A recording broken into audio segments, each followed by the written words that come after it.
Hi all, welcome to my class. അപ്പോൾ ഇന്നത്തെ ക്ലാസ്സിൽ നമ്മൾ എടുക്കാൻ പോകുന്നത് ക്ലാസ് 7 സോഷ്യൽ സയൻസിലെ 6th ചാപ്റ്ററാണ്. ഓൾറെഡി ഈ ചാപ്റ്റർ സ്റ്റാർട്ട് ചെയ്ത് വെച്ചിട്ടുണ്ടായിരുന്നു. വീഡിയോയിലേക്ക് കിടക്കുന്നതിന് മുന്നേ നമ്മുടെ ചാനൽ ആരെങ്കിലും ആദ്യമായിട്ട് കാണുന്നുണ്ടെങ്കിൽ ഒന്ന് സബ്സ്ക്രൈബ് ചെയ്ത് സപ്പോർട്ട് ചെയ്യണം കേട്ടോ. പിന്നെ ഞാനിടുന്ന വീഡിയോസൊക്കെ നിങ്ങളുടെ കൂട്ടുകാർക്ക് കൂടി ഒന്ന് ഷെയർ ചെയ്ത് കൊടുക്കുക. ഓക്കെ, നമ്മൾ ആദ്യം തന്നെ പറയാം, ഇതിൻ്റെ ഓൾറെഡി പാർട്ട് 1 നമ്മൾ അപ്ലോഡ് ചെയ്തിട്ടുണ്ട്. നമ്മളെ ചാനലിൽ അപ്ലോഡ് ചെയ്യുന്ന എല്ലാ വീഡിയോസും കാണുന്നുണ്ടെങ്കിൽ നമ്മൾ പ്ലേലിസ്റ്റിൽ കയറി ചെക്ക് ചെയ്താൽ മതി. ക്ലാസ് 7 സോഷ്യൽ സയൻസ് ചെക്ക് ചെയ്ത് കഴിഞ്ഞാൽ സോഷ്യൽ സയൻസിൽ അപ്ലോഡ് ചെയ്തിട്ടുള്ള എല്ലാ വീഡിയോസും കാണാൻ പറ്റും. അപ്പോൾ ഇന്ന് അതിൻ്റെ ബാക്കിയുള്ള പോർഷൻസാണ് സ്റ്റാർട്ട് ചെയ്യാൻ പോകുന്നത് കേട്ടോ. ഓക്കെ, അടുത്തത് physiography is another important factor that influence climate. അപ്പോൾ നമ്മൾ ക്ലൈമറ്റിനെ പറ്റിയാണ് കഴിഞ്ഞ ക്ലാസ്സിൽ ഡിസ്കസ് ചെയ്തിരുന്നത്. ആ വീഡിയോ കാണാത്ത ആരെങ്കിലും ഉണ്ടെങ്കിൽ അത് പോയി കാണണം കേട്ടോ. അപ്പോൾ അങ്ങനെയാണെങ്കിൽ ഫിസിയോഗ്രഫി എന്ന് പറയുന്നത് ക്ലൈമറ്റിനെ ഡിപ്പെൻഡ് ചെയ്യുന്ന ഒരു ഫാക്ടറാണ്. Moisture laden winds are obstructed by the mountains located against their direction resulting in rainfall. Kerala located in the western slopes of the western Ghats receive a high rainfall while Tamil Nadu located in the eastern slopes get low rainfall. അപ്പോൾ നമ്മൾ പറഞ്ഞിട്ടുണ്ടായിരുന്നു, നമ്മളിപ്പോൾ Indian sub continent എടുത്തു കഴിഞ്ഞാൽ തന്നെ എല്ലാ സ്ഥലത്തും ഒരേപോലെയല്ല climate അനുഭവപ്പെടുന്നത്. ഇപ്പോൾ ഒരു സ്ഥലത്ത് റെയിൻ കിട്ടുന്നുണ്ടെങ്കിൽ അറ്റ് ദി സെയിം ടൈം മറ്റേ സ്ഥലത്ത് റെയിൻ കിട്ടുന്നില്ല, അല്ലെങ്കിൽ ചില സമയത്ത് സ്ഥലത്ത് തണുപ്പ് കൂടുതലാണ്. കഴിഞ്ഞ ക്ലാസ്സിൽ മൂന്നാറിൻ്റെ എക്സാമ്പിളൊക്കെ നമ്മൾ പറഞ്ഞിട്ടുണ്ടായിരുന്നു. Have you understood the reason no? അപ്പോൾ നിങ്ങൾക്ക് അതിൻ്റെ റീസൺ അറിയുമെന്നാണ് ചോദിക്കുന്നത്. Such regions with low rainfall are generally known as rain shadow region. അപ്പോൾ മഴ, അതായത് കുറച്ച് മഴ കിട്ടുന്ന ഏരിയനെയാണ് നമ്മൾ എന്തെന്ന് പറയുന്നത്, റെയിൻ ഷാഡോ റീജിയൻ എന്ന് പറയുന്നത്. അപ്പോൾ റെയിൻ ഷാഡോ റീജിയൻ്റെ ഒരു ഫിഗർ കൊടുത്തിട്ടുണ്ട്. Moisture condensed into clouds windward side, പിന്നെ അടിയിലേക്ക് ഒരു ആരോ കൊടുത്തിട്ടുണ്ട് കേട്ടോ. അപ്പോൾ when moisture laden wind blow parallel to the mountain regions wind pass without precipitation because there are no barriers to obstruct. അപ്പോൾ ഇവിടെ wind എന്ത് ചെയ്യും, ഇവിടെ കാറ്റുണ്ട്, അതുപോലെ തന്നെ അവിടെ മേലെ ക്ലൗഡ് ഉണ്ട്. അടിയിൽ നിന്ന് എന്ത് ചെയ്യും, നമ്മുടെ ചൂടാണെങ്കിൽ ചൂട് അത് മേലേക്ക് എത്തിച്ച് വരുമ്പോൾ ഈ വിൻഡ് എന്താ ചെയ്യുന്നത്, കടന്നു പോവുക ചെയ്യുന്നത്. അവിടെ വേറെ ബാരിയേഴ്സും തടവും ഒന്നുമില്ല. This is the reason behind the desertification of region compressing Aravalli ranges of Rajasthan. അപ്പോൾ അവിടെ എന്ത് കിട്ടുന്നില്ല, അവിടെ കൊളൈഡ് ചെയ്യുന്നില്ല, എല്ലാം കൂടി മോയ്സ്ചറും വേപ്പറും എല്ലാം കൂടിയിട്ട് കൊളൈഡ് ചെയ്താലല്ലേ. അപ്പോൾ അവിടെ അത് നടക്കുന്നില്ല. അപ്പോൾ അവിടെ എന്ത് റെയിൻഫാൾ കുറവായിരിക്കും. Areas in close proximity to ocean experience humid climate and areas far away from the ocean experience relatively dry climate. അപ്പോൾ ഓഷ്യൻ്റെ അടുത്തുള്ളതിന് എന്ത് ഹ്യൂമിഡ് ക്ലൈമറ്റ് ആണ്. അതേപോലെ തന്നെ മറ്റേ ഓഷ്യൻ്റെ അകലെയുള്ളതിന് എന്ത് ക്ലൈമറ്റ് അനുഭവപ്പെടുന്നത്, ഡ്രൈ ക്ലൈമറ്റ് ആണ്.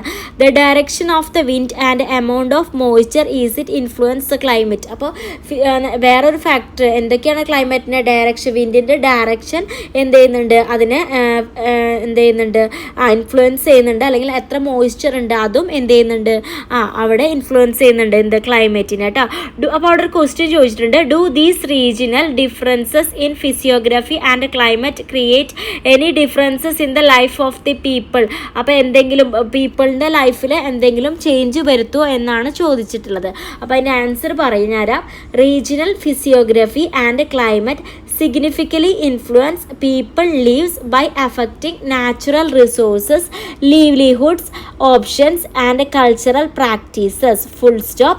Mountains regions limit agricultural activities while coastal areas support fishing industries and trade. Extreme climate require adaptation while moderate climate offer stable environment. Understanding these dynamic is crucial for sustainable development and effective governance. GOVERNANCE കേട്ടോ, ഗവേണൻസിൻ്റെ spelling ആണ്. അപ്പോൾ ഇതിലെന്താ പറയണമെന്ന് വെച്ചാൽ ശരിക്കും പീപ്പിൾസിൻ്റെ effect ചെയ്യുന്നുണ്ട്. ഇപ്പോൾ നമ്മൾ എടുത്തു നോക്കിക്കഴിഞ്ഞാൽ നമ്മൾക്ക് നാച്ചുറൽ റിസോഴ്സ്, പുഴ, കാട്, ഇതൊക്കെ നമ്മുടെ നാച്ചുറൽ റിസോഴ്സസ് ആണ്. അതേപോലെ തന്നെ മൗണ്ടെയിൻസ്. ഇപ്പോൾ മൗണ്ടെയിൻ ഏരിയയിലാണെങ്കിൽ അവർ കുറച്ചും കൂടി അഗ്രികൾച്ചറിന് ഇമ്പോർട്ടൻസ് കൊടുക്കുന്നവരായിരിക്കും. ഇനിയിപ്പോൾ കടൽ തീരത്തുള്ളവരാണെങ്കിൽ അവർ ഫിഷിങ്ങിനും ഇൻഡസ്ട്രീസിനും ട്രേഡിങ്ങിനും ഒക്കെയാണ് അവർ ഇമ്പോർട്ടൻസ് കൊടുക്കുന്നത്. ഓക്കെ, അപ്പോൾ എക്സ്ട്രീം ക്ലൈമറ്റ് റിക്വയർ അഡാപ്റ്റേഷൻ. ഇപ്പോൾ ഇതിൻ്റെ ഇപ്പോൾ നമുക്കറിയാം മൂന്നാർ പോലത്തെ സ്ഥലത്ത് ആപ്പിൾ ഉണ്ടാവും നമ്മൾ പറഞ്ഞു. അവിടെ എന്താണ് ആപ്പിൾ ഉണ്ടാവണമെന്നുണ്ടെങ്കിൽ അവിടെ കോൾഡ്, അവിടെ തണുപ്പ് അനുഭവപ്പെടണം അല്ലേ. അപ്പോൾ അതാണ് അപ്പോൾ ആ ഒരു തണുപ്പ് എന്ത് ചെയ്യുന്നുണ്ട്, ആ ഒരു ക്രോപ്പ് ഉണ്ടാക്കാൻ ഹെൽപ്പ് ചെയ്യുന്നുണ്ട്. അതുപോലെ തന്നെ മൗണ്ടെയിൻ റീജിയൻസിൽ കൃഷിക്ക് അനുയോജ്യമാണ്. ഓക്കെ, അപ്പോൾ അത് നമ്മൾ എന്ത് ചെയ്യും, ഇതൊക്കെ നമുക്കൊരു മനുഷ്യൻ ജീവിക്കുമ്പോൾ ആവശ്യമുള്ള കാര്യങ്ങളാണല്ലേ. അടുത്തത്, are the food habits of people and of north and south India same? അല്ല. നോർത്തിൽ കഴിക്കുന്ന ഫുഡും സൗത്തിൽ കഴിക്കുന്ന ഫുഡും സെയിം ആണോ? അല്ല, കുറച്ച് വ്യത്യാസങ്ങളൊക്കെ ഉണ്ട് കേട്ടോ. അപ്പോൾ അതിൻ്റെ ആൻസർ നോട്ട് ചെയ്തോളൂ.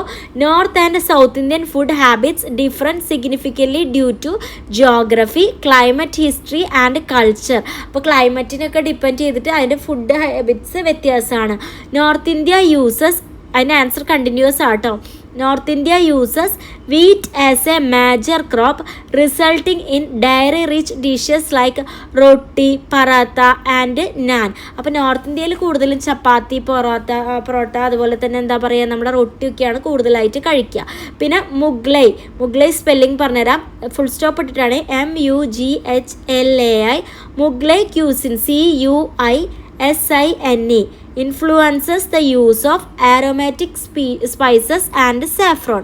In South Indian cuisine, heavily relies on rice, coconut, tamarind and curry leaves with a focus on vegetarian fare. അപ്പോൾ നമ്മളൊക്കെ അതിൽ പെട്ടു അല്ലേ. സൗത്ത് ഇന്ത്യയിൽ കൂടുതലായിട്ടും ചോറ്, തേങ്ങ, പുളി, കറി ലീവ്സ്, കറിവേപ്പില അതൊക്കെ യൂസ് ചെയ്തിട്ടാണ് നമ്മുടെ ഫുഡ് ഐറ്റംസ് ഉണ്ടാവുന്നത്. Full stop. Cooking methods also differ with North Indian cooking involving elaborate techniques and South Indian cooking focusing on fast-paced lifestyle. This regional variation highlight the rich diversity of Indian cuisine. അപ്പോൾ നിങ്ങൾക്ക് ഏകദേശം മനസ്സിലായി കാണും അവരെന്താ കഴിക്കുന്നത്, നമ്മൾ south ഭാഗത്തുള്ള നമ്മളെന്താ കഴിക്കുന്നതെന്ന്. ഓക്കെ, അടുത്തത് ചോദിച്ചിട്ടുള്ളത്, is the dress style of people of Kashmir the same that of the people of Tamil Nadu? അപ്പോൾ കാശ്മീരിലുള്ള ഒരു ഡ്രസ്സ് ധരിക്കുന്ന പോലെയാണോ തമിഴ്നാട്ടിലുള്ള ഒരു ഡ്രസ്സ് ധരിക്കുന്നത്? അല്ല, നോ എന്ന് പറയാം കേട്ടോ. അപ്പോൾ കാരണം അവർക്ക് കുറച്ചും കൂടി തണുപ്പാണ്. അപ്പോൾ ആ തണുപ്പിനെ എന്താ ചെയ്യുക, അവോയ്ഡ് ചെയ്യാൻ വേണ്ടിയിട്ട് അതിന് പറ്റിയ ഡ്രസ്സുകളാണ് അവർ ധരിക്കുന്നത്. അതേപോലെ അവരുടെ ജ്വല്ലറീസും ആക്സസറീസും ഒക്കെ തമിഴ്നാടിനേക്കാൾ വ്യത്യാസമാണ്. തമിഴ്നാടിൻ്റെ വേറൊരു ടൈപ്പാണ്. അപ്പോൾ നോ എന്ന് മാത്രം ആൻസർ എഴുതിയാൽ മതി കേട്ടോ. Are the major crops cultivated in the western Ghats and North Indian plain the same? അപ്പം നോർത്ത് ഇന്ത്യയിലും വെസ്റ്റേൺ ഗഡ്സിലും മേജർ ക്രോപ്സ് ഒരേപോലത്തെയാണോ കൾട്ടിവേറ്റ് ചെയ്യുന്നത് ആണോ എന്ന് ചോദിച്ചിട്ടുണ്ട്. യെസ് ഓർ നോ കൊടുക്കാം. അപ്പോൾ അടുത്തത്, identify the crop grown in the western guts from the given picture. ആ ഒരു പിക്ചർ നോക്കിയിട്ട് വെസ്റ്റേൺ ഗഡ്സിൽ ഏത് ക്രോപ്പാണ് ഉണ്ടാവണമെന്ന് നിങ്ങളോട് പറയാനാണ് പറഞ്ഞിട്ടുള്ളത്. അപ്പോൾ അതിൻ്റെ ആൻസർ നോട്ട് ചെയ്തോളൂ കേട്ടോ. The Western Ghats and North Indian Plains have distinct agriculture practice. അപ്പോൾ വ്യത്യസ്തമായിട്ടുള്ള ക്രോപ്പാണ് അവിടെ ഉണ്ടാവുന്നത്. Full stop.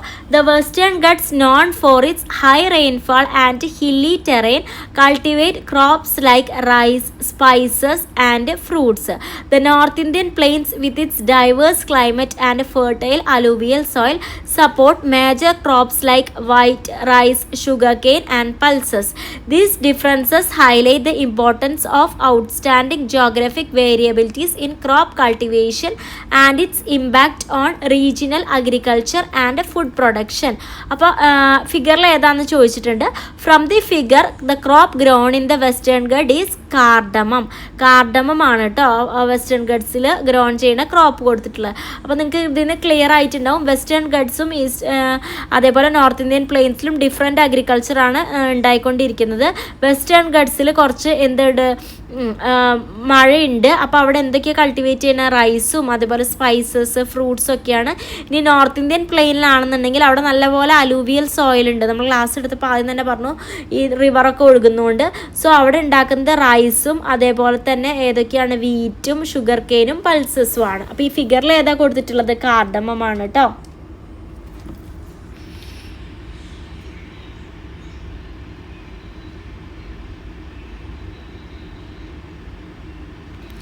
The agriculture, food, housing, clothing, ritual, celebration, etc.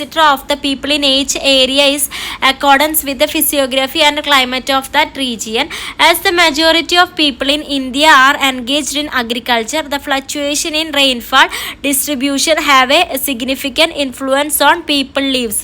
അപ്പോൾ നമുക്കറിയാം നമ്മൾ കൂടുതലും കൃഷിക്കാരാണല്ലേ. അപ്പോൾ ക്ലൈമറ്റൊക്കെ അതിന് ഇമ്പോർട്ടൻ്റ് ആണ്, അല്ലെങ്കിൽ മഴ, ഇതൊക്കെ നമ്മൾ അതിന് ശ്രദ്ധിക്കേണ്ട കുറച്ച് കാര്യങ്ങളാണ്. While extensive cultivation is is practiced in heavy rainfall areas. Many regions are rendered unfit for cultivation due to water scarcity. അപ്പോൾ പ്രോപ്പറായിട്ട് വെള്ളം കിട്ടിയില്ലെങ്കിൽ നമുക്ക് പല കൃഷിയും ചെയ്യാൻ പറ്റില്ല. അറ്റ് ദി സെയിം ടൈം നല്ല രീതിക്ക് വെള്ളം കൂടുകയാണെങ്കിൽ പല കൃഷിയും നശിച്ചു പോവുകയും ചെയ്യും. Crops grown also vary according to fluctuations in rainfall. Rice is the major cereal crop in region with heavy rainfall while wheat in the region with moderate rainfall. അപ്പോൾ നല്ല മഴയുള്ളടത്ത് വളരുന്നതാണ് റൈസ്, പക്ഷേ ഒരു മോഡറേറ്റ് മഴയുള്ളടത്താണ് നമ്മുടെ വീറ്റ് ഉണ്ടാവുക. Pulses and coarse grains are grown in region with low rainfall. കുറച്ച് വെള്ളമുള്ള ഏരിയയിൽ വളരുന്നതാണ് നമ്മുടെ പൾസസും അതുപോലെ കോഴ്സ് ഗ്രെയിൻസും. അപ്പോൾ അവിടെ ഒരു ബോക്സ് ആണ് കൊടുത്തിട്ടുള്ളത്. ഏതൊക്കെ ക്രോപ്പ്, അതിന് എത്ര വാട്ടർ ആവശ്യമുണ്ട്, ഏത് സമയത്താണ് അതിൻ്റെ വിത്ത് പാവുന്നത്, ഏത് സമയത്താണ് അത് കൊയ്തെടുക്കുന്നത് അല്ലെങ്കിൽ എപ്പോഴാണ് പറിച്ചെടുക്കുന്നത് എന്നാണ് ചോദിച്ചിട്ടുള്ളത്. അപ്പോൾ റൈസിൻ്റെ വാട്ടറിൻ്റെ കേസ് നോക്കിക്കഴിഞ്ഞാൽ അബൻഡൻറ്റ് വാട്ടർ ആണ് ആവശ്യമുള്ളത്. നമ്മൾ ജൂൺ മാസത്തിലാണ് വിത്ത് പാവുക, സെപ്റ്റംബർ മാസത്തിലാണ് കൊയ്തെടുക്കുക കേട്ടോ. അടുത്തത് വീറ്റാണ്. വീറ്റ് എന്തിനാണ്? മോഡറേറ്റ് എമൗണ്ട് ഓഫ് വാട്ടർ ആണ് അതിന് ആവശ്യമുള്ളത്. അത് ഏത് മാസത്താണ്? ഒക്ടോബർ മാസത്തിലാണ് വിത്ത് പാവുന്നത്. എടുക്കുന്നത് ഏത് സമയത്ത്? മാർച്ച് മാസത്തിലാണ് ഗോതമ്പ് എടുക്കുന്നത്. അടുത്ത വാട്ടർ മെലന്. അപ്പോൾ irrigation is needed in areas with space rainfall. കുറച്ച് വെള്ളമൊക്കെ ഉണ്ടെങ്കിൽ അത്യാവശ്യം വെള്ളം വേണം അല്ലേ. അപ്പോൾ ഏപ്രിൽ മാസത്തിലാണ് കൃഷി ചെയ്യാൻ തുടങ്ങുക, എടുക്കുന്നത് ജൂണിലായിരിക്കും കേട്ടോ. Didn't you understood that crops R grown in different seasons. ഇപ്പോൾ നിങ്ങൾക്ക് മനസ്സിലായില്ലേ, ഓരോ ക്രോപ്പും ഓരോ മാസം ഓരോ സീസൺസിലാണ് ഉണ്ടാക്കിയെടുക്കുന്നത്. They are definite seasons for sowing and harvesting of each crop. അപ്പോൾ വിത്ത് പാവാനും അത് കൊയ്തെടുക്കാനും ഡിഫറെൻറ്റ് ടൈം ഉണ്ടെന്ന്. These seasons are known as cropping seasons. അപ്പോൾ അതിനെയാണ് നമ്മൾ എന്തെന്ന് പറയുന്നത്? ക്രോപ്പിംഗ് സീസൺ എന്ന് പറയുന്നത്. അപ്പം 3 ക്രോപ്പിംഗ് സീസൺ, ഇന്ത്യയിലുള്ള 3 ക്രോപ്പിംഗ് സീസണാണ് കൊടുത്തിട്ടുള്ളത്. ഇമ്പോർട്ടൻ്റ് ആണ് കേട്ടോ.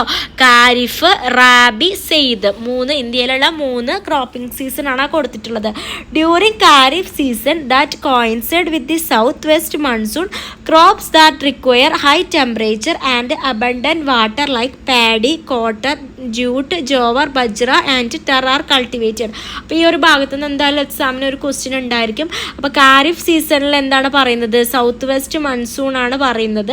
അപ്പോൾ അവിടെ ഉണ്ടാവുന്നത് എന്താ? റിക്വയർ, നല്ല ടെമ്പറേച്ചർ ആവശ്യമാണ്. അതുപോലെ തന്നെ എന്തൊക്കെയാണ്? പാഡി, കോട്ടൺ, ജൂട്ട്, ജോവർ, ബജ്രൊക്കെയാണ് അവിടെ കൾട്ടിവേറ്റ് ചെയ്തെടുക്കുന്നത്. ഇനി റാബി സീസണോ, which begins the onset of winter during the month of October November. അപ്പോൾ ഒക്ടോബർ നവംബർ മാസത്തിലാണ് ഇത് സ്റ്റാർട്ട് ചെയ്യുന്നത്. ഏതൊക്കെയാണ് കൾട്ടിവേറ്റ് ചെയ്തെടുക്കുന്നത്? Watermelon, cucumber, vegetable, fodder. അപ്പോൾ ഇറിഗേഷൻ ആവശ്യമാവും. ഓൾസോ ദർ ആർ 3 അഗ്രികൾച്ചർ റാബിയിൽ നമ്മൾ പറയുകയാണെന്നുണ്ടെങ്കിൽ ഒക്ടോബർ നവംബറിലാണ് കൾട്ടിവേറ്റ് ചെയ്തെടുക്കുന്നത്.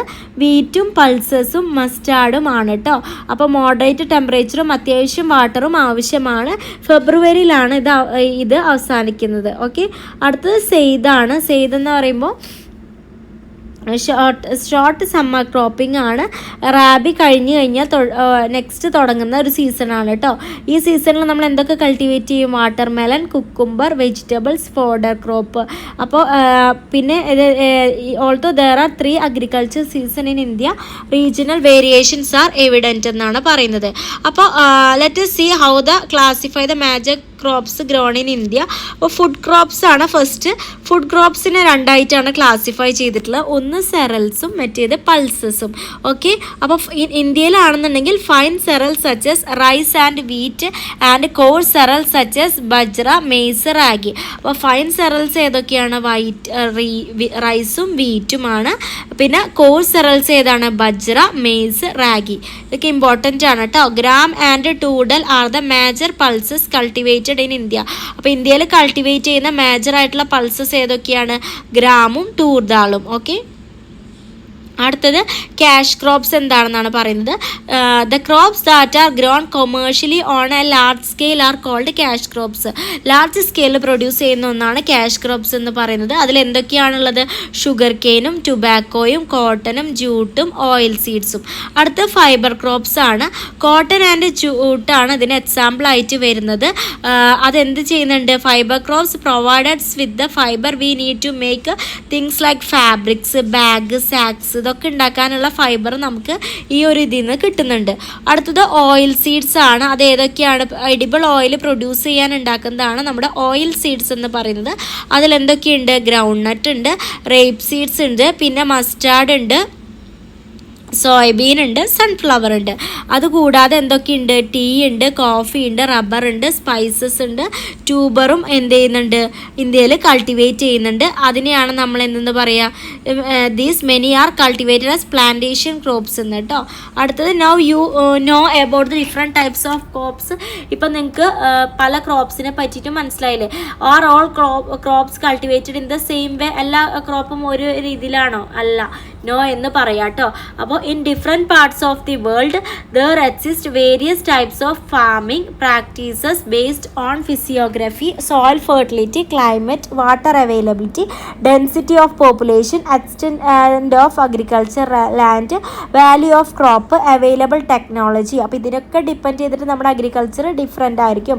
These include primitive substances agriculture, intensive substances agriculture, mixed farming, extensive commercial grain culture, diary farming, cultivation of plantation crops and horticulture. അപ്പോൾ agriculture കൂടാണ്ട് പല കാര്യങ്ങളുണ്ട് അല്ലേ? ഇപ്പോൾ തേൻ വളർത്താൻ തേനീച്ചയെ കൊണ്ട്, പിന്നെ അതുപോലെ നമ്മൾ പശുവിനെ വളർത്തുന്നു, അതിൽ നിന്ന് മിൽക്ക് കിട്ടുന്നു, അങ്ങനത്തെ കുറേ കാര്യങ്ങളുണ്ട് എന്തെന്നാണ് പറയുന്നത്. അപ്പോൾ നമ്മൾ എന്താ in this chapter next chapter, അടുത്ത ചാപ്റ്ററിൽ നമ്മൾ ഡിഫറെൻറ്റ് ടൈപ്സ് ഓഫ് ഫാമിങ്ങിനെ പറ്റിയിട്ടാണ് പഠിക്കുന്നത്. ഓക്കെ,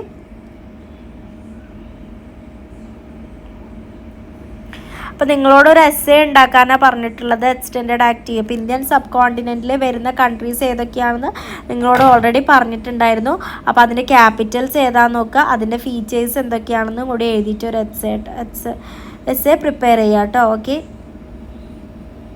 പിന്നെ പിക്ചേഴ്സ് കളക്ട് ചെയ്യാനുള്ള ആക്ടിവിറ്റീസൊക്കെയാണ് പറഞ്ഞിട്ടുള്ളത്. അപ്പോൾ ഇത്രയാണ് ഈ ചാപ്റ്ററിൽ ഇൻക്ലൂഡഡ് ആയിട്ടുള്ളത്. പാർട്ട് 1 ഓൾറെഡി അപ്ലോഡ് ചെയ്തിട്ടുണ്ട് കേട്ടോ. ചാനലിൽ കയറി കഴിഞ്ഞാൽ കാണാൻ പറ്റും. Thank you.